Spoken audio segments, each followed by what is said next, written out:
जय गुरुदेव नाम किसका,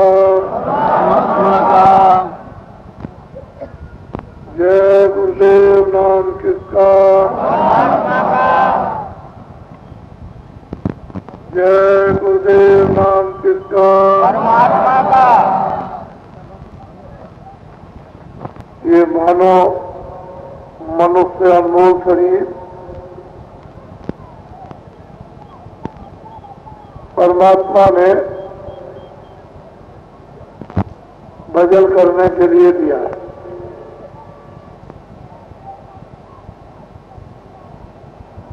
फिर यह अनमोल मनुष्य शरीर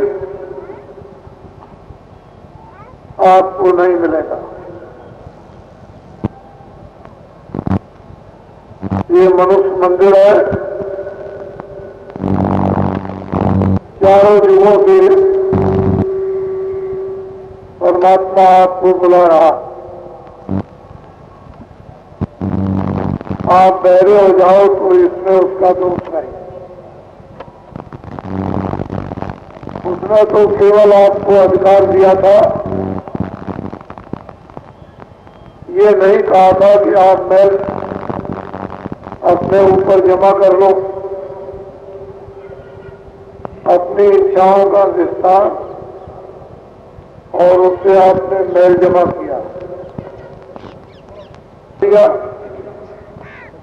क्योंकि कान आपके बहरे हो गए। अब उसकी कोई आवाज सुनाई नहीं देती।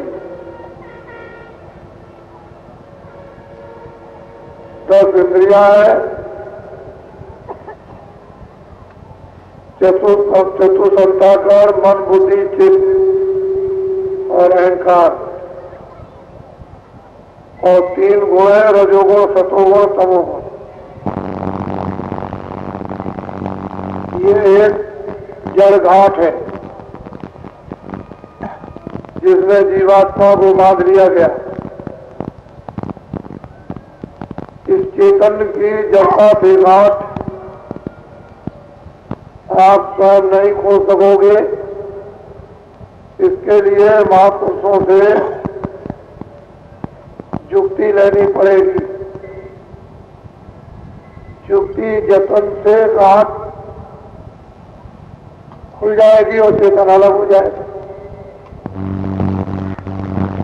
हम लोग जब तक युक्ति नहीं लेंगे और जतन नहीं करेंगे तब तक ये हमेशा घाट लगी रहेगी और इसको कोई खोल नहीं सकता। और घाट खुली तो छोड़त ग्रंथ पाओ जो कोई, तब यह जीव कृतार्थ हुई।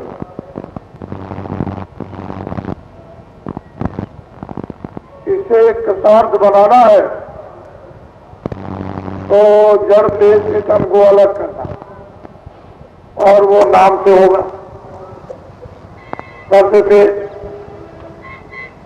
जब आवाज को पकड़ेगी, ये सूरज को आवाज पकड़कर, शब्द पकड़कर, बाजे पकड़कर अलग हो जाएगी, इस जड़ से निकल जाएगी। तब इसका कृतार्थ रूप शुद्ध और विशुद्ध है। बुधा चक्र पर गणेश जी की छाया, इंद्रिय द्वार पर ब्रह्मा और सावित्री की छाया,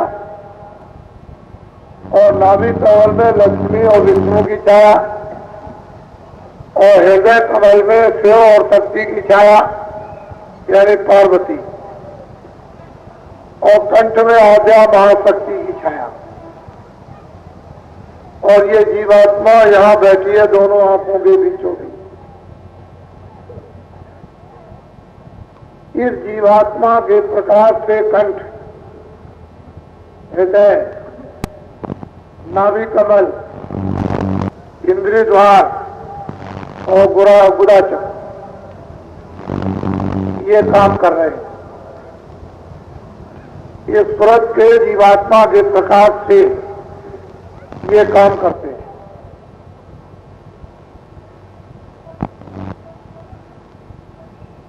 नहीं तो ये कुछ नहीं है। और ये जीवात्मा यहां बैठी है, स्वयं और इसके ऊपर में शब्द है। तो आगे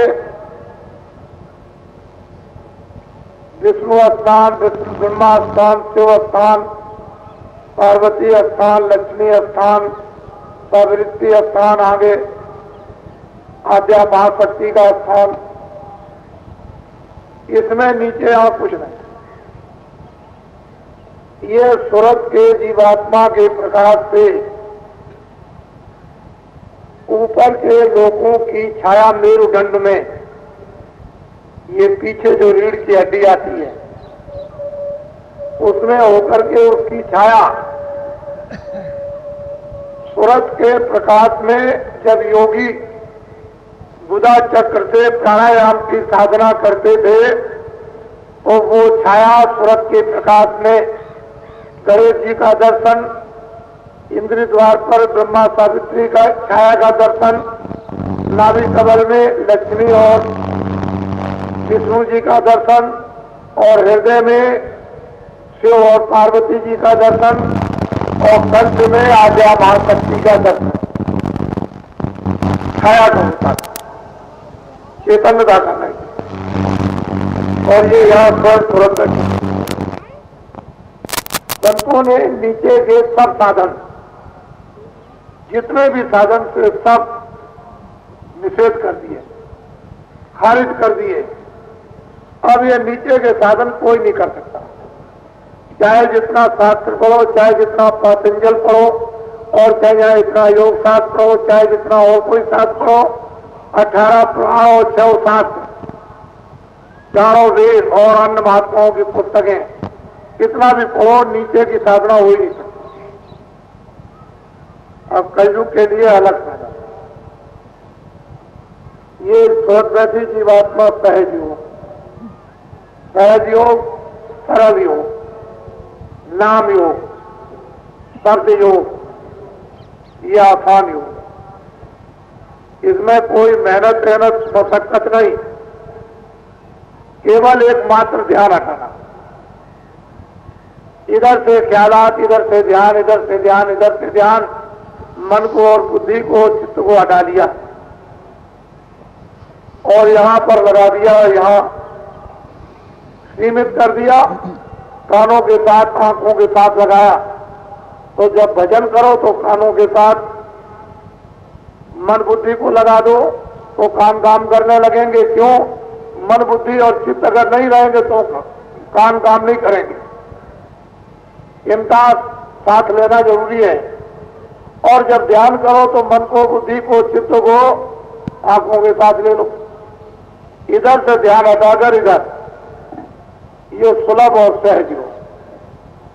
धीरे धीरे समय आधा मिनट और 1 मिनट और 5 मिनट और फिर उसके बाद 1.5 मिनट, जब रोजमर्रा धीरे धीरे धीरे धीरे अभ्यास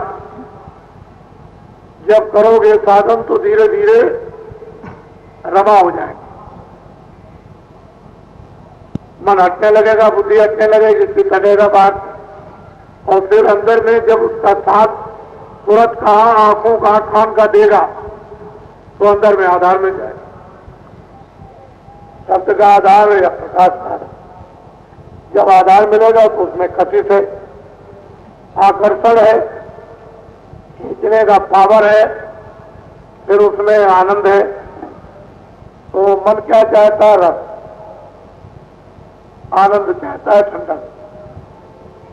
जब उसे कुछ नहीं मिलेगा तो कुछ नहीं करेगा। तो अब लोगों को जब मार्ग नहीं मिलता है तो ऐसे ही पढ़ लिख कर अपना ऐसे ही अपना करते रहते हैं, होता कुछ नहीं। तो ये आंखों के जो छठा चक्र है उसके नीचे के जितने भी पिंड के स्थान है शारीरिक, ये सब निषेध कर दिए गए। कल अब सहज योग ले लिया गया और इसी से काम बन जाएगा। पहले युगों में जब शरीर में ताकत थी और समय ज्यादा था तब उस समय पर उन लोगों ने काष्ठा के साधन लिए और उसमें कोई फिर भी कर पाते, तब नहीं। अब इस कलयुग में सहज योग, नाम, सरल योग सबके लिए सुलभ, सभी लोगों को आश्चर्य होता है कि सब कर लेंगे, कि भाई क्यों नहीं कर लेंगे जब साधारण होगा, आसानी होगी, जब कोई उसमें परेशानी नहीं तो सब कर लेंगे। और सभी के लिए है कलयुग। तो सूरज जब तीसरे तिल में बैठी हुई है तो नीचे तो उसका कोई आधार नहीं है, शब्द का आधार उसका टूट गया, और उसने प्रकाश का भी आधार तोड़ दिया, वो भी छोड़ दिया, तो अकेली हो गई। और मन इंद्रियों के साथ में दरवाजों पर बैठ करके इंद्रियां वस्तुओं में आदी हो गई, और मन इंद्रियों के दरवाजों पर बैठ करके आदी हो गया। अब इंद्रियों को ये बाहर के आकर्षण खींच लेते हैं, और मन क्षणिक बैठ करके उस पर, जैसे मक्खी बैठती है या भौरा बैठता है तो रस लेता है, उसी तरह से मन इंद्रियों के दरवाजों पर बैठ करके जरा सा क्षणिक रस लेता है। अब ये दोनों के स्वभाव पड़ गए, इंद्रियों के पड़ गए, मन के पड़ गए, तो सूरत अकेली हो गई। और सूरत की शक्ति से मन काम करता है, और मन बैठ करके इसकी शक्ति को खर्च कर रहा, तो इंद्रिया नहीं मुड़ती, मन नहीं उनको हटता, तो सूरत अकेले कुछ नहीं कर सकती। इसलिए मन को साथ लेना ही पड़ेगा, रो करके, गा करके, चिल्ला करके, प्रार्थना करके, झीक करके, किसी न किसी तरह से मन को साथ लेना। क्योंकि पहले जब जो शब्द खुला था, शब्द का आधार था, तो मन दोस्त था, सूरत मन पर हावी थी, सूरत मन पर अपना अधिकार रखती थी, जब चाहती थी तब खींच लिया। और अब मन सूरत पर अधिकार करता है, उल्टा हो गया, मन का अधिकार सूरत पर हो गया। पहले सूरत का अधिकार मन पर था, जब मन पर था तो मन का अधिकार इंद्रियों पर, और इंद्रिया भोगों में नहीं। तो समय सदा अनुकूल, कलयुग में, त्रेता में, द्वापर में उसकी साधना अलग थी, कलयुग में अलग। लेकिन वही हम पीटा पीटी लकीर फकीर, तो उससे आपको क्या मिल रहा? फिर आप शिकायत करते हो कि रामायण पढ़ने से, गीता पढ़ने से, मंदिर में जाने से, पूजा करने से, पाठ करने से, गंगा स्नान करने से और ये करने से मन नहीं लगता, कहता नहीं। तो मन चाहता है रस, आनंद, उसे आनंद मिलेगा तो उधर लगेगा, आनंद नहीं मिलता है तो भागता। अब मन का ये स्वभाव हो गया कि यहां मिल जाए, यहां मिल जाए, यहां मिल जाए, यहां मिल जाए, यहां सोने में मिले, चांदी में मिले, काम में मिले, काज में, देखने में, सुनने में, बोलने में, मार में, पीठ में और इसमें, तो भागता फिरता कि शादी मिल जाए। फिर बाल में, बच्चों में, राज में, पाठ में, सब में आनंद की तलाश करता है।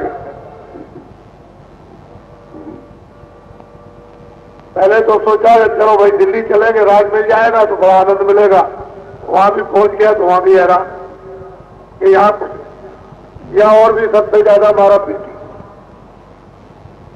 यहाँ और भी तूफान बचा हुआ है, इसमें कुछ है वो भी देख लिया, गृहस्थी को भी देख लिया, सोना चांदी वो कामकाज को सब जगह भटकता है। लेकिन ऐसे कैसे उसको आनंद मिलेगा? तालाब के पूर्व आनंद की जिसको छोड़ दिया उसकी उनकी तलाश में है, लेकिन भेजे नहीं मिलेगा तो उसे नहीं मिलेगा, बस ये है। और आपको ये मालूम हो गया है कि सूरत सतलोक से आई और कितनी दूर आ गई, और दूर आकर के फिर वो हट गई, आधार शब्द से अलग हो गई, तो अंधकार आ गया। अब मन के साथ और इंद्रियां इनके साथ खिंची और इसकी सारी शक्ति इसमें क्षीण हो गई, आगे चिंताओं नहीं होता।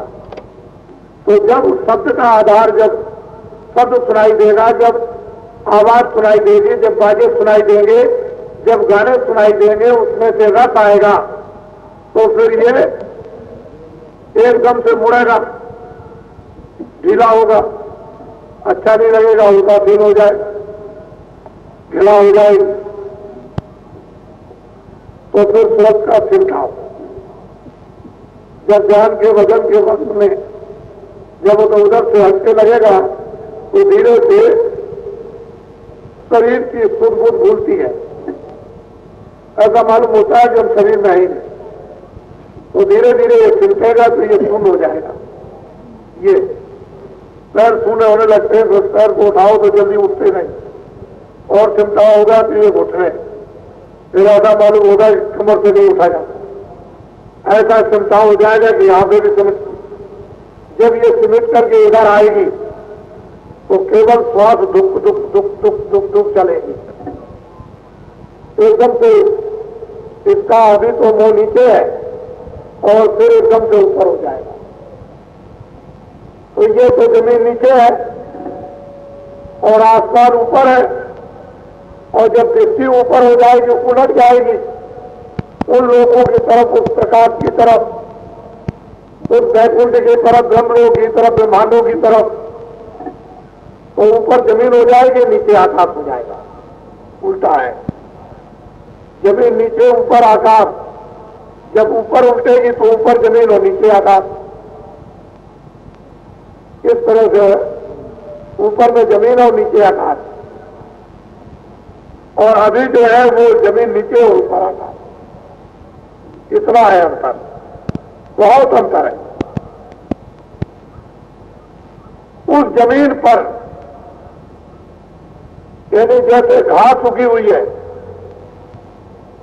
इस तरह से सूरज चांद और सितारे उगे हुए हैं, और उन पर इस तरह से ये हाथ तो नहीं लगेंगे ऐसे, लेकिन मखमल उसके सामने कुछ नहीं, ऐसे ऐसे ऐसे मखमल के गद्दे हैं कि ये शरीर तो आपका जाएगा नहीं उधर। ये 5 तत्वों का है, ये यहां तक रहेगा, इस नाके तक, इसके आगे नहीं जाएगा। जल पृथ्वी अग्नि वायु आकाश, ये इन 5 तत्वों का नाका ये है, और इसके ऊपर में जब ये सूरज चलेगी तो फिर वो 7 तत्व अंडलोक का नाम शुरुआत होती है, अंडलोक की। वो 17 तत्व है, 10 इंद्रिया, चतुसंताकरण, मन बुद्धि और चित्त, अहंकार, रजोगुण तमोगुण सतोगुण। इन 17 तत्वों का लिंग शरीर, उसकी शुरुआत इन आंखों के ऊपर, यहां से मेरी तरफ देखो इधर, जब अंदर की दृष्टि देखेगी तो इसके ऊपर ये पूरा आकाश नीचे हो जाएगा, इस तरह। अभी आकाश के आप नीचे हैं, ये 2 आंखें हैं इस आकाश के नीचे। जब अंदर की आंख की जब साधना करेंगे तो ये ऊपर, ये आकाश जो 2 आंखों को दिखाई देता है, इसके ऊपर, इस आकाश के ऊपर में अंडलोक की रचना, 17 तत्वों, सूर्यलोक, चंद्रलोक, पितृलोक, गंधर्वलोक, विष्णुलोक, शिवलोक और ब्रह्मलोक, ये सब 14 भवन, 14 कवच, ये लिंग लोक में। ये पिंड लोक वहां नहीं जाएगा, 5 तत्वों का कोई मसाला नहीं जाएगा, वो 17 तत्वों का मसाला है वहां। और ऐसा मालूम होता है कि कितनी सुगंधी है। ये आंखों के नीचे आपको चाहिए पानी, आपको हवा चाहिए, आपको अग्नि चाहिए, आपको आकाश चाहिए, कहीं बंद कर दे तो दिमाग तक उठ जाएगा, तो रहने को पृथ्वी भी चाहिए। यहाँ आपको ये आहार है, अन्न का आहार, दूध का आहार, फल का आहार, ये आहार, गुआर और कपड़े पहनना, मतलब ये उसी 5 तत्वों में आ गए। इससे इसे छाया शरीर को रख सकोगे।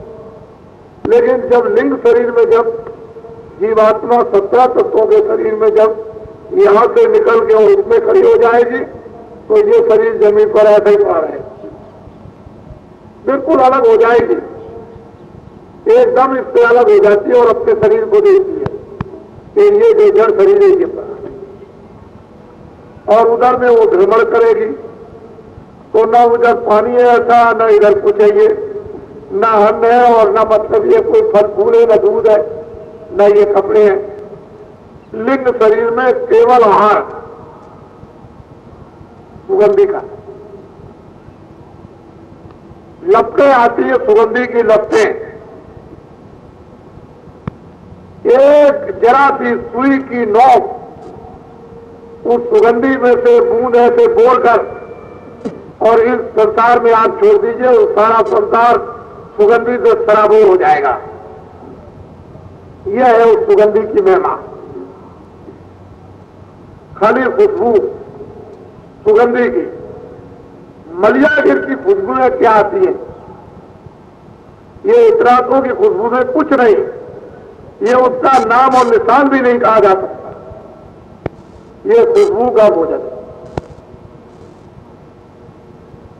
ये 14 भवन और 14 तपस में जितने भी जीवात्माएं वहां यहां पे तपस्या करके या वहां की जो रहने वाली रहती है उनकी अवध है। इतने दिनों तक तुमको यहां रहना और बाद में तुमको जाना। जो साधना करके भी अगर वहां पहुंचेंगे कुछ ही दिन रहेंगे फिर वापिस। और इस शरीर से लिंग शरीर में और लिंग शरीर से फिर सूक्ष्म 9 तत्वों के शरीर में शब्द स्पर्श रूप रस गंध और मन और बुद्धि और चित्त और अहंकार, ये 9 तत्वों का सूक्ष्म शरीर है। जब सूरत 17 तत्वों के शरीर को भी छोड़ देगी और उस 9 तत्वों के शरीर सूक्ष्म शरीर में जब चली जाएगी तो सुगंधी का हार खत्म। फिर वो सुगंधी का हार नहीं, न यहां का हार है न सुगंधी का हार। फिर 9 तत्वों के शरीर में आहार किसका है? भोजन किसका करती है? प्रकाश का, रोशनी, लाइट, उजाले का भोजन करती है। इसके ये माने नहीं कि वह सुगंधी नहीं है, इससे अरबों खरबों गुना ज्यादा और किताबों में नहीं लिखाई जा सकती है वो सुगंधी है वहां। लेकिन आहार सुगंधी का नहीं है, आहार नूर का है, प्रकाश का। भोजन प्रकाश का। तब ये उस शरीर में 9 तत्वों के सूक्ष्म शरीर में जिंदा रहेगी नहीं रहेगी। सुगंधी का आहार नहीं मिलेगा तो 17 तत्वों के शरीर में नहीं रहेगी। और उसको इस पंच भौतिक शरीर में उसको पानी और खाना नहीं मिलेगा तो यहां नहीं जाए। अलग अलग लोक में अलग अलग उसके आहार हैं, अलग अलग भोजन। इस स्थूल शरीर में ये सब खाना पानी अन्न ये दूध फल, लिंग शरीर में सुगंधी और सूक्ष्म शरीर में प्रकाश, ये भोजन करते। तो आप जानते हो कि कैसा प्रकाश होगा इस तरह के। और वहां चित्रकारियां कैसी होंगी, रंग बिरंगे क्या क्या होंगे वहां। इसके बाद में है फिर कारण से वो खाली पात्र शब्द स्पर्श रूप रस। अब वहां न मन है न बुद्धि है न चित्त है न। वहां पर 10 इंद्रियां और चतुर्थंतःकरण मन बुद्धि चित्त भी अहंकार भी नहीं, रजोगुण तमोगुण सतोगुण भी नहीं। और ये पंच भौतिक जल पृथ्वी अग्नि वायु आकाश, उस कारण शरीर में 5 तत्वों का शब्द स्पर्श रूप रस करते। अब वहां पर जो भोजन है वो प्रकाश का नहीं, न प्रकाश का भोजन है, न वहां पर सुगंधी का भोजन, न इंकार का। अब वहां पर भोजन कारण शरीर में शब्द का, आवाज का, साउंड का भोजन है। अगर वो नहीं मिलेगा तो ये जीवित नहीं रह सकती।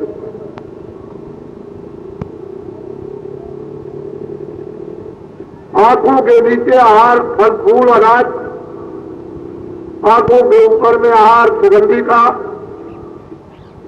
और इसकी सीमा एक नाका। उसके बाद उसका जब शुरुआत होती है तो प्रकाश का हार, उसकी भी एक सीमा एक नाका। फिर उसके बाद शब्द का, जब ये ब्रह्म स्थानांतर ब्रह्म का जब साक्षात्कार जब ये कर लेती है और उसे कारण शरीर से जब अलग हो जाती है, तो यही जीवात्मा जो दोनों आंखों के पीछे इस मनुष्य शरीर में बैठी है वो शब्द रूप हो जाती है।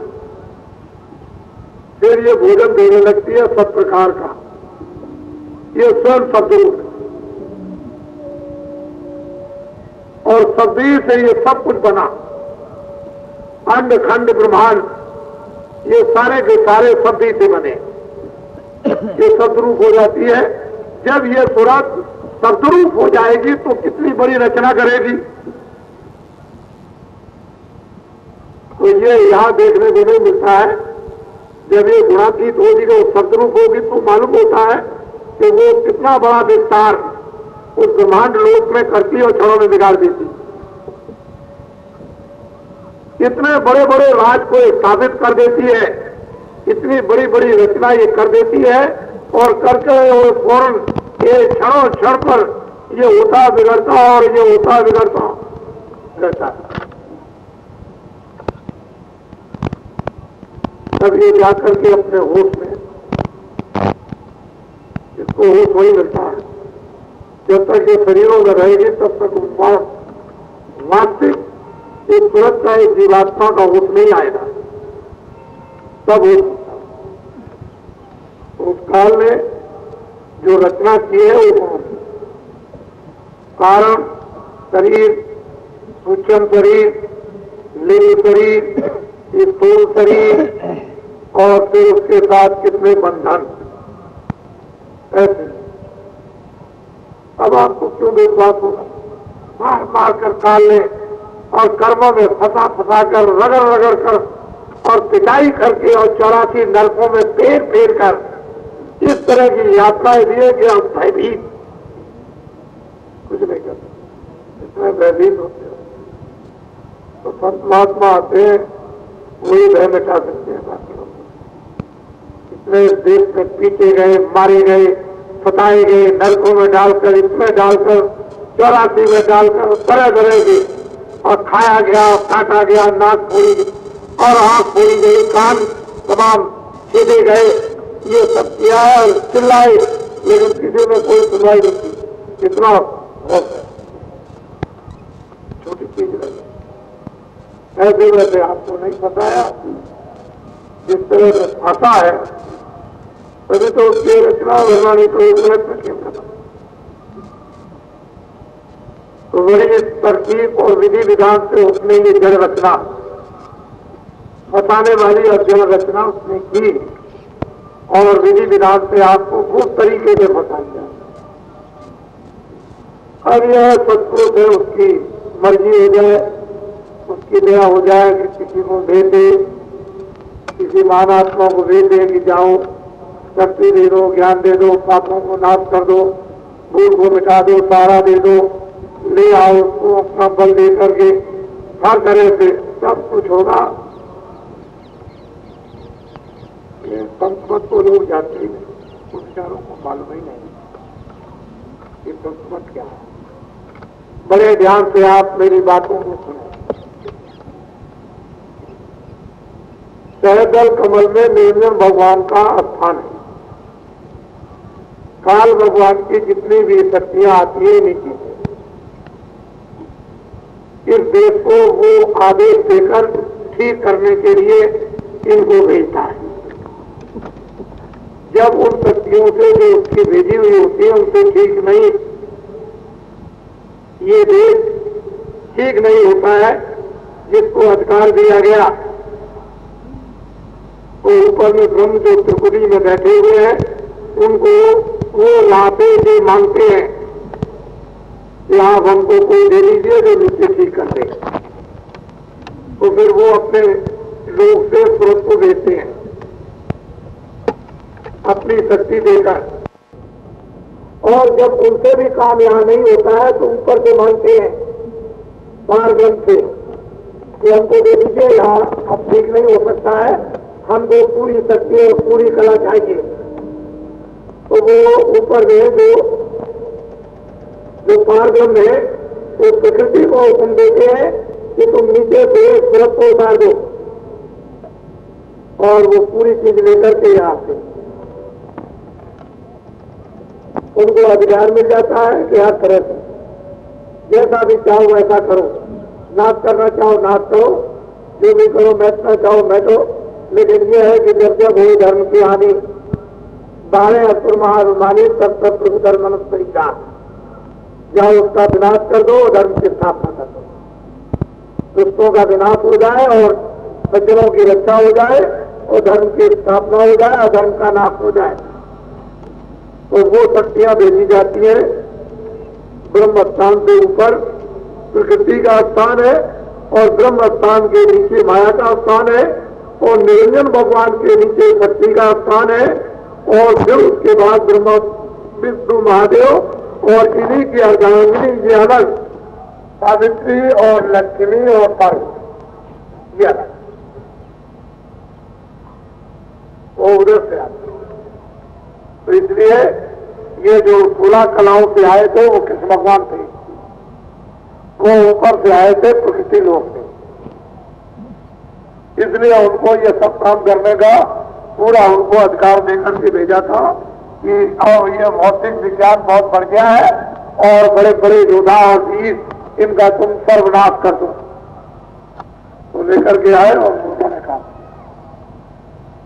तो जो काम उस समय पर राम ने नहीं किया, क्योंकि राम आए थे सैदल कमल से और कृष्ण भगवान आए थे वो पार ब्रह्म के नीचे प्रकृति लोक से, तो इनमें उनमें बहुत अंतर है। इनका पद अपनी जगह पर है, उनका पद अपनी जगह पर है। वो 16 कलाओं से आए थे, ये 16 कलाओं से नहीं आए।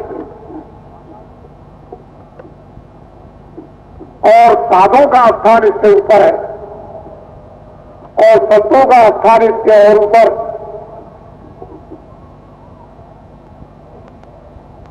तो ये तो आपको जानना चाहिए कि जो राजा होगा वो कर्मचारी में शक्ति नहीं होगी।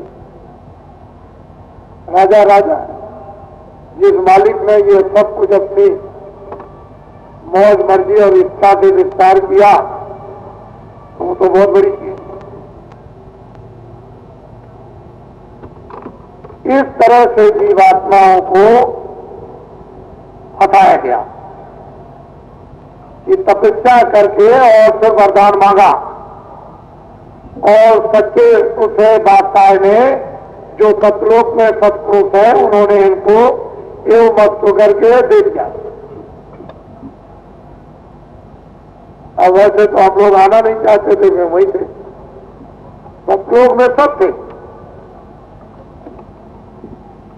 निरंजन भगवान भी सतलोक में थे और ब्रह्म भी सतलोक में थे और पार्वती भी सतलोक में थे और महाकाल पुरुष भी सतलोक में और हम आप सतलोक में और जितने भी स्वर्ग और वैकुंठ में ब्रह्मलोक में जितनी आत्माएं सब सतलोक में थी और ये वही थे। इनको भंडार एक छोटा सा दे दिया था और ये मालूम होता है कि बहुत बड़ा भंडार वहां तो सबकी गिनती है। एक एक जल थल चराचर एक एक जीवात्मा की वहां गिनती है और यहां कोई गिनती नहीं। वहां सबकी गिनती है कि इतने निकाल के दी है और इतनी कलम कागज स्याही भी नहीं है जो बता दी जाए कि इतनी आत्मा वहां सबकी। तो ये आपको सुनने को भी कभी मिला नहीं, क्योंकि मैं ये जानता था कि वो वक्त और समय ऐसा था कि आप सुनने के लिए तैयार भी नहीं, आप में जिज्ञासा भी नहीं थी और सुनाते तो समझ भी नहीं सकते। लेकिन धीरे धीरे धीरे धीरे धीरे धीरे वो जब मोया दिया जाता है तो मुलायम किया जाता है। मोया दे करके वस्तु को बदला जाता है। धीरे धीरे धीरे धीरे धीरे धीरे धीरे धीरे मन इंद्रियों की आदत, फिर बुद्धि विवेक, धीरे धीरे धीरे धीरे धीरे और थोड़ी बहुत रुचि कभी आती है कभी नहीं आती, कभी आती कभी नहीं आती। कभी ध्यान भजन में मन लगता है कभी नहीं लगता है, कभी 2 दिन लगा कभी नहीं लगा, कभी महीने लगा। और धीरे धीरे धीरे धीरे धीरे धीरे इससे कभी अभाव आता है, कभी भाव आता है। तो ये धीरे धीरे तो जब जैसा आएगा तब तक भेद खुलता जाएगा, तो सुनने को मिलता जाएगा। लेकिन जब अब तो ये पढ़ाई है, छोटे मोटे दर्जे की पढ़ाई अगर बच्चों को बड़े दर्जे की दे दी जाए तो क्या करें? तो ऐसे ही आध्यात्मिक बड़े दर्जे की पढ़ाई, ये तो बुद्धि ज्ञान की पढ़ाई तो नहीं है, वो तो बुद्धि ज्ञान से पढ़ेगी, इंद्रियों के परे, मन के परे, बुद्धि के परे, चित्त के परे। तो उस विद्या की पढ़ाई अगर पढ़ा दी जाए तो आपकी समझ में आएगा। तो जो आप ये समझते थे कि बाबा जी कोई भौतिकवादी है, भौतिकवादी वैसे बिल्कुल नहीं, हमारी इसमें कोई श्रद्धा नहीं है। श्रद्धा तो हमारी सिर्फ शरीर पोषण में, कि शरीर ठीक रहे और जीवात्मा का ठीक काम निष्प्रति होता रहे, उतनी श्रद्धा, उससे ज्यादा कोई श्रद्धा नहीं। तो वैसे तो हम कोई भौतिकवादी नहीं है, लेकिन भौतिक संशोधन करने वाले तो जरूर है कि भौतिक है क्या, इसका तो संशोधन करेंगे और ये समझ में आ जाए तो आप भी भौतिकवादी नहीं, और समझ में ना आए तो पक्के भौतिकवादी हो। तो इसलिए महात्मा जमीन को बनाते हैं,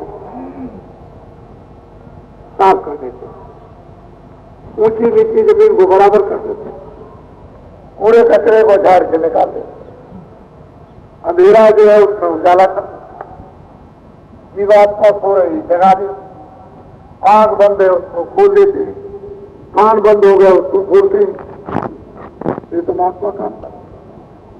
तो हम लोग समझते हैं कि भौतिकवादी। तो आपको जो आज सुबह नामदान दिया गया है, वो यहां से साधना करने को बताया कि आंख बंद करो, कान बंद करो, लेट के बैठ के जैसे भी सुविधा मिले, सरल आसानी से, खेत में खलिहान में कहीं भी, तो मन को और बुद्धि को और चित्त को कानों के साथ धीरे से उसके साथ लगाए रहो, और आपको तुरंत पता चलेगा कि मेरा मन वहां गया, मेरी बुद्धि वहां गई, मेरा चित्त वहां गया। जब तुमको इनकी खबर पड़े, 7 समुद्र पार भाग गया, वहां गया, पापड़ बेला, रोटी बेला, चटनी पीस रहा, लड़ाई कर रहा, झगड़ा कर रहा, बंदूक चला रहा, लाठी चला रहा, गाली गलौज कर रहा, उससे झगड़ा करता है, उससे करता है, और प्रयागराज में हो, फलाने पहाड़ पर है, जब ये मालूम हो जाए तो उसको ले आओ धीरे, ये तुम्हारा काम नहीं, तुम यहाँ आओ और थोड़ा सा यहाँ बैठ के ये काम करो। तो धीरे से उसको हटा के जब लाके यहाँ बैठाओगे तो बड़े बड़े दरिया, बड़े बड़े तीरथ, बड़े बड़े जंगल, पहाड़, पर्वत, सोने के पर्वत, इतने सोने के पर्वत हैं कि सोने के पर्वतों को आप देख लो तो आपकी इच्छा होगी कि इस टुकड़े को ले चले। तो सोने का तो है कोई मूल है नहीं, ऐसे पर्वत, इतने बड़े बड़े, इतने बड़े बड़े दरिया हैं कि सारे संसार को आप दरिया बना लो तो वहां पर नाली के बराबर भी है, ऐसे बड़े बड़े दरिया। उन दरियाओं में स्नान करने वाली वो रूहें कैसे स्नान करती हैं, वो देखने का दृश्य। तो ये इस पिंड में जीवात्मा बैठी है, यहीं से साधना प्रारंभ होती है, यहीं से भजन प्रारंभ होता है, यहीं से ध्यान प्रारंभ होता है, यहीं से सुमरन प्रारंभ होता है। ये इसके नीचे कुछ नहीं, सब धुंधुकार अंधकार है, और कुछ पाना चाहते हो तो इसमें सूरज यहां उदय हो जाएगा, जब सूरज निकलेगा तो अंधेरा, तो एक आपको सुलभ और सीधा। जब जब आपको समय मिल जाए 24 घंटे में 2 मिनट मेहनत करो, 2 मिनट मजदूरी दे दो, क्योंकि ये तो सच्चा दरवाजा है। यहां बैठ करके 2 मिनट मेहनत करो, 2 मिनट की मजदूरी, 10 मिनट करो फौरन मजदूरी, आधा घंटा करो मेहनत, उसकी तुरंत मजदूरी।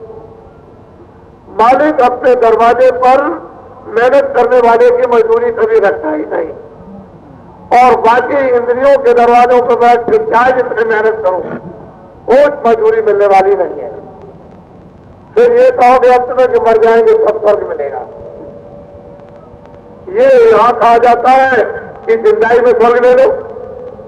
अरे मरने के बाद तुमको क्या मिलने जुलने वाला? जिंदा नहीं मिला तो मरने के बाद क्या मिलना? तो ये सुलभ आपको सीधा आपको बताया।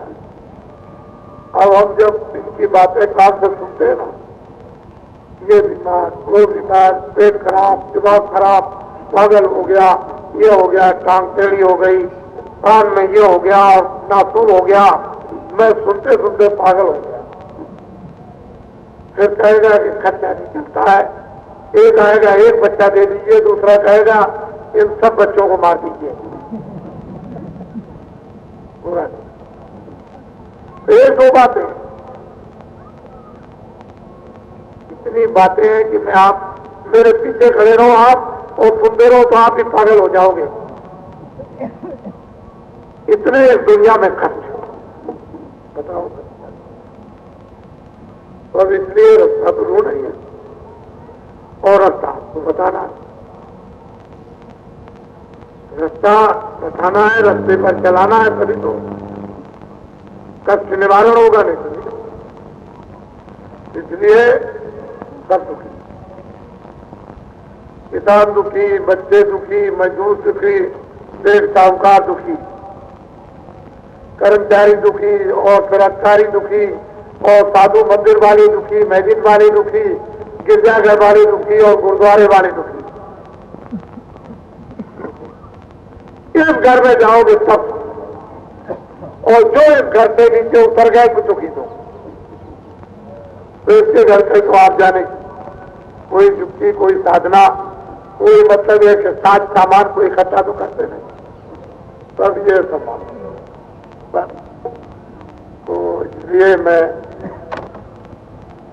अभी लखनऊ में बहुत से लोगों ने, मैं गया अचानक में, रामसनई घाट जाना था, क्यों वहां की आपकी 26 दिसंबर को शाम को छोटी मोटरसाइकिलें और बड़ी मोटरसाइकिलें, ये आपकी 26 को शाम को सात की सब छोटी बड़ी मोटरसाइकिलें बाराबंकी जिले में लखनऊ फैजाबाद रोड रामसनई नदी के किनारे घाट है, उसी घाट पर ये शाम को सब पहुंचेंगे। लेकिन छोटी मोटरसाइकिलें जो मुफ्त है वो तो सब रामसनई घाटी पर रहेंगी, वो अयोध्या में नहीं, वहां सब आएंगी। और जितने भी बुलेट, स्कूटर और जितने भी तेज चलने वाले, वो सब के सब हमको कानपुर मिलेंगे। हम सुबह 26 को चलेंगे और दोपहर होते होते हम कानपुर पहुंच जाएंगे। वहां ये सब हमको मिलेंगे और हमारे साथ चलेंगे। जितने भी बुलेट है और जितने भी स्कूटर है, ये सब वहां मिलेगी। और कारे मारे मेरे साथ थे, जीपे और मटाडोर जो भी सवारियां तेज जाने वाली सब जाएंगी। बाकी जितने भी ट्रैक्टर वगैरह है ये सब चलकर, और 26 को ये सब के सब ट्रैक्टर और साइकिलें सब अयोध्या पहुंच जाएंगे। ये कोई रामसनई घाट पर शाम को नहीं, न साइकिलें रहेगी न ट्रैक्टर, सब सीधे अयोध्या पहुंचेंगे, ट्रैक्टर और साइकिल। छोटी साइकिलें रहेंगी रामसनई घाट पर वहां शाम को, और बड़ी साइकिलें कानपुर में हमको मिलेंगी। वो स्थान आपको बता दिया जाए कहां पर आप मिलोगे, वहां पर। और ये कर्मचारियों का अभी एक प्रदेश में बहुत जोर शोर से बड़ी हड़ताल हुई, तो मैं कर्मचारी अधिकारियों को ये बताना चाहता हूं कि मेरा ये कोई कार्यक्रम आज का नहीं है। जब ये हमारे पुलिस के सिपाही हमसे ये कहते थे कि 127 रुपए में जो जिनकी थोड़ी नौकरी है उनको मिलता था, तो कहते थे महाराज हमारा गुजारा नहीं होता है, हमारे ऊपर गया था। और जो पुराने हो गए थे थोड़ा सा 127 से जरा ऊपर मिलता था, तो भी कहते थे महाराज गुजारा नहीं। तो कई बार इन्होंने शिकायत की, बहुत दीन भाव में और अंदर दुखी होकर, तो हमने उससे कहा गया गौरव हम उसके दरबार में दरखास्त दिए देते हैं, जब वो मंजूर हो जाएगी तो हम आपको सुना देंगे। जब दरखास्त दी तो इनको सुना दिया, वो मंजूर हो गई तो इनको सुनाया कि 300 रुपए तुमको मिलेंगे, लेकिन सिपाही और 1 रुपया हमको भी दे देना। सब जगह ढंढूरा पीटा, महाराष्ट्र में, यहाँ वहां तमाम जगह, कलकत्ते में, उत्तर प्रदेश में और जगह, राजस्थान।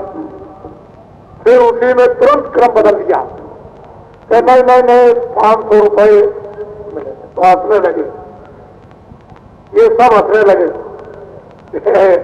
फिर महाराज जी हमारी गरीबी को देख करके मखौल करते, हमको क्या मखौल करना, हम आपके लिए क्या मखौल करेंगे। जो वास्तविक सच्ची बात थी वो हमने कह दी। और जब फिर भी हमने कहा कि जब 500 मिले तो रुपया दे देना, तो सिपाहियों ने हमको रुपया नहीं दिया, ये हमारा कर्जा आपके ऊपर बाकी है।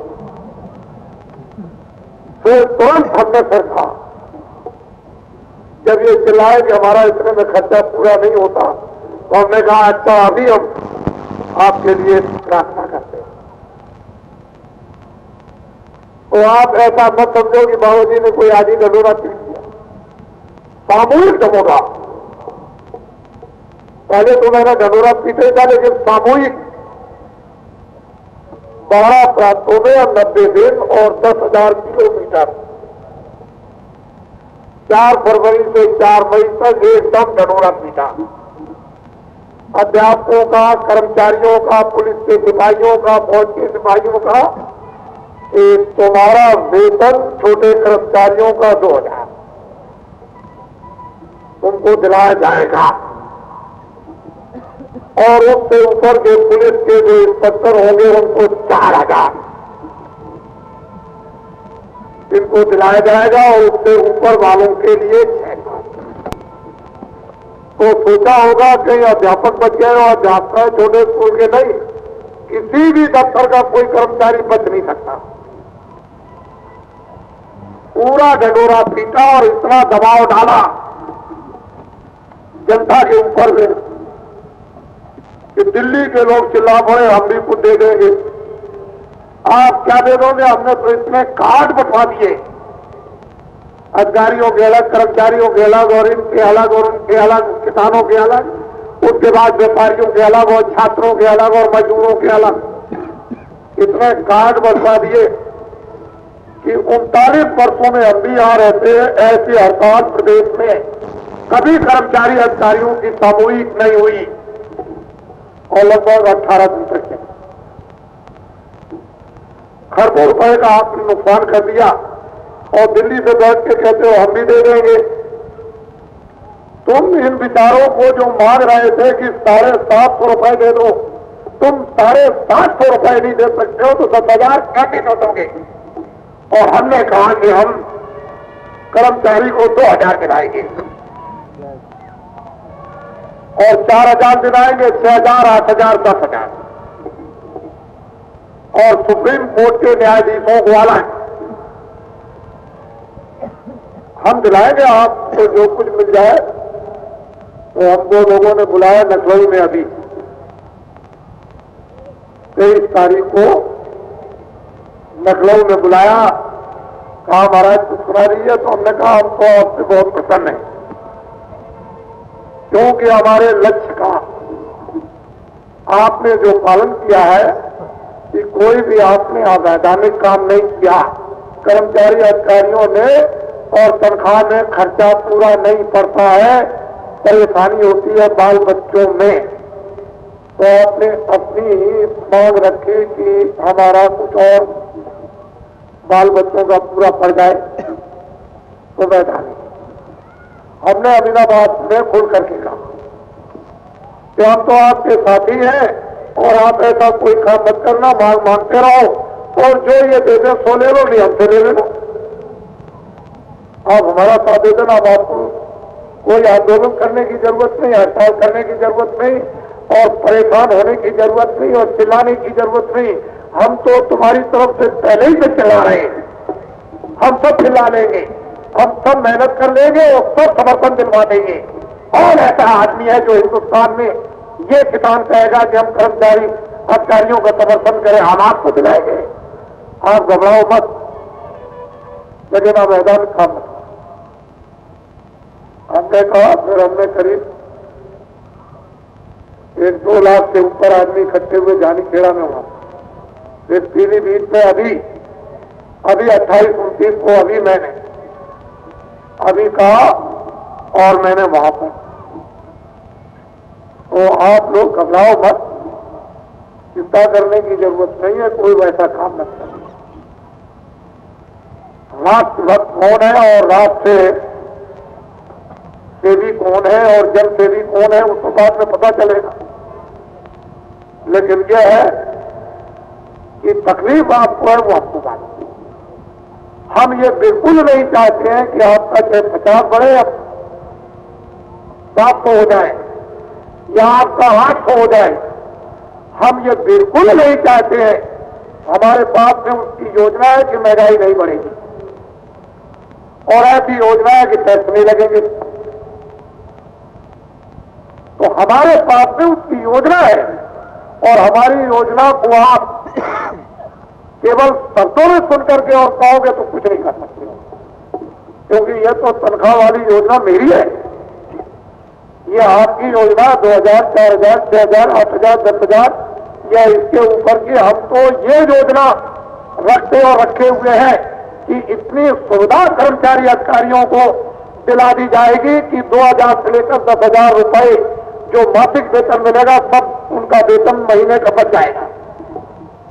हमारे पास ये योजना है और ये किनसे योजना करवाई जाएगी? इन कार्ड वालों से पूरी, और पूरी योजना कार्ड वालों से करवाकर, और मैं आपसे पूछ लूंगा कि जो मैंने कहा था बोलो योजना पूरी हो गई कि नहीं?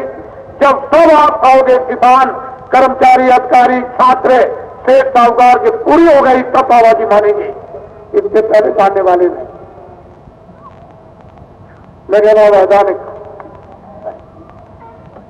वो मेरा साथ दे दो, उसके लिए हम इसके लिए नहीं कि आपकी आवाज अखबारों में, रेडियो में नहीं आती, बाबा जी चिल्ला रहे, इस पर हम विश्वास नहीं रखते।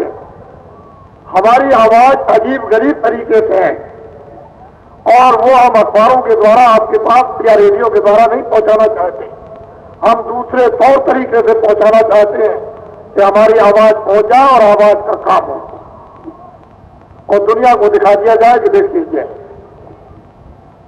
और दुनिया सारी की सारी चकाचौंध रह जाए, तब लोग ईश्वर को मानेंगे, तब ये देवताओं को मानेंगे, तब धर्म को मानेंगे, तब महात्माओं को। ये होने वाला कुछ। तो कहने का मतलब यह है कि हम किसी का कोई नुकसान, चाहे एमएलए चाहे एमपी, किसी का कोई नुकसान नहीं, हमने उनके लिए भी कार्ड बंटवा दिए और दिल्ली में, लखनऊ में, अन्य प्रदेशों के एमएलओ को और एमपीओ को सब कार्ड मिल गए। और जो महीने में आप जिस तरह से अपना गुजारा पूरा करते हो मुझको पूरा मालूम है, मैं उससे पूरा अवगत हूं, लेकिन उस गुजारे से मैं संतुष्ट नहीं, वो कोई नैतिकता नहीं है। हम चाहते हैं कि आप में नैतिकता हो और आप एक देवता समझे जाए, एक राष्ट्रभक्त समझे जाए, जन सेवी समझे जाए और आपको आदर मिले और आपका एक नाम हो और आपका एक जप हो और जनता उसका आराम। हमारी बात है परमात्मा का, मैं आपने का अंतर, जमीन आसमान का फर्क। खैर कोई बात नहीं है। आज रात को गुरु महाराज ने सब कुछ आदेश दे दिए थे कि ऐसा ऐसा समय आएगा, ऐसा प्रचार होगा, ऐसा सत्संग का प्रचार होगा, ऐसा धर्म का प्रचार होगा, ऐसा कर्म का प्रचार होगा। ये गुरु महाराज ने अपनी मौजूदगी में अपने शब्दों द्वारा, शरीर शब्दों द्वारा कहा था। और ये कहा कि निरंतर आदेश, समझ यानी दृश्य और अदृश्य, जिस शरीर से सामने आदेश मिल रहा और अदृश्य में, अदृश्य दृष्टि से आदेश मिलता रहेगा, उन्हीं की ये पुण्यतिथि है। और हमारे जितने भी सत्संगी अब की बार ये काफले का कहीं कार्यक्रम न बनता और घोषणा न होती तो अब की बार के स्थान पर इस साल में इतना बड़ा जनसमुदाय आता कि लोग ये कहते कि इससे बड़ा जनसमुदाय मथुरा में कभी आगे आ नहीं सकता। अब सब लोग ऐसे ही जो बड़े बड़े कार्यक्रम होंगे जिन जिन स्थानों पर, वहां सब लोग अभी से ही पूरी की पूरी प्रतिष्ठा और पूरा प्रचार और पूरी कार्य विधि प्रणाली सब चालू होगा। और सभी इस समय पर सोच रहे कि जल्दी दिन आ जाए। तो गुरु महाराज का जो भी आदेश 12:00 पर जो वहां उनका प्रसाद, अधिक प्रसाद महत्वपूर्ण बताते और रेवड़ी यानी इलायची दाना रखा गया। ये खास करके जो आपके घर में 6 महीने भी रहेगा, साल भर भी रहेगा और आप उस प्रसाद से बहुत फायदे उठाते हो।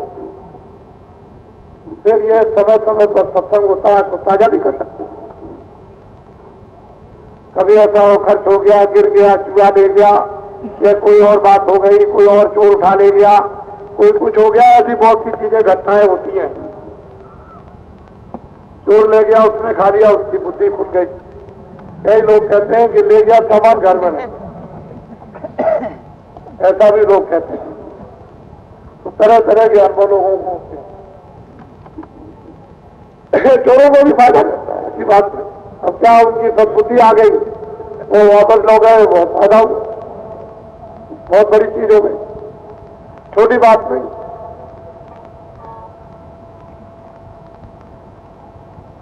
इसलिए ये रात को ये प्रसाद बन जाएगा और आप विधिवत उस प्रसाद को आप लेंगे, रखेंगे। कोई परेशानी, कोई तकलीफ ये वो तमाम आ जाती है, फिर दवा दारू नहीं रहती है, डॉक्टर नहीं रहते हैं, तो फिर उस प्रसाद को दवा की जगह, डॉक्टर की जगह उसको जल्दी में बच्चे के लिए, अपने लिए और पति के लिए, पत्नी के लिए और उसको अपना उपयोग करना, इससे लाभ होता है। लेकिन जब समय आ जाता है जाने का तो वो तो भाई निश्चित है, तो जाना, वो तो जाना पड़ेगा। उससे मिनट 2 मिनट 10 मिनट का लाभ तो हो जाएगा, लेकिन उसे जाना, क्योंकि अब तो उसके पास कुछ रह नहीं गया, पूंजी खत्म हो गई थी, अब उसके पास शरीर में कुछ है नहीं, तो फक हवा निकल गई। क्योंकि वो सांस की हवा की तो पूंजी है, तो हवा आखिरी निकल गई, बस ये धोखरी है। जब तक हवा आती जाती है और जब धोखरी है तो उसके लिए तो कुछ नहीं है। और वैसे हवा चल रही है तो उसके लिए बहुत कुछ लाभ हो, इधर का भी लाभ, इधर का भी, परमात्मा में भी साथ, लोक में भी, परलोक में भी वो फायदा होता है। ये प्रसाद पूजन होगा, आप लोग पहले से स्नान अभी से ही कर लेंगे। शिव गंदगी अंदगी दिन की है, उसकी सफाई हो जाए, कोई ठंडी तो है नहीं, वो ठंडी नहीं है जो हर साल होती थी। आपकी बहुत बड़ी दया है कि वो ठंडी बिल्कुल नहीं है, तो ना भी ले गया। फिर यह है कि वो ट्यूबवेल का पानी टंकी में जाता है, ताजा है, वो कोई ठंडा नहीं, और वो ट्यूबवेल भी चलता है तो उसमें भी ना हुआ तो कराता थोड़ा शरीर भी ठीक रहे। और मतलब ये है कि आपका मन भी ऐसा हो कि हमें ठीक है, नहीं तो जरा सा ऊपर शारीरिक स्फूर्ति न रहे तो मन सुस्त रहे, तो आप अपना तैयार भी हो जाएंगे। और हम तो आपको कल मिलेंगे ही, आज भी मिल रहे, अब तो बैठे नहीं, जाते भी मिल रहे, आते में भी मिल रहे। और ये तो नहीं कि बच्चे मिलते नहीं है कि हम कहीं बैठे रहते हैं तो हमसे आप, बाकी हमारे जितने भी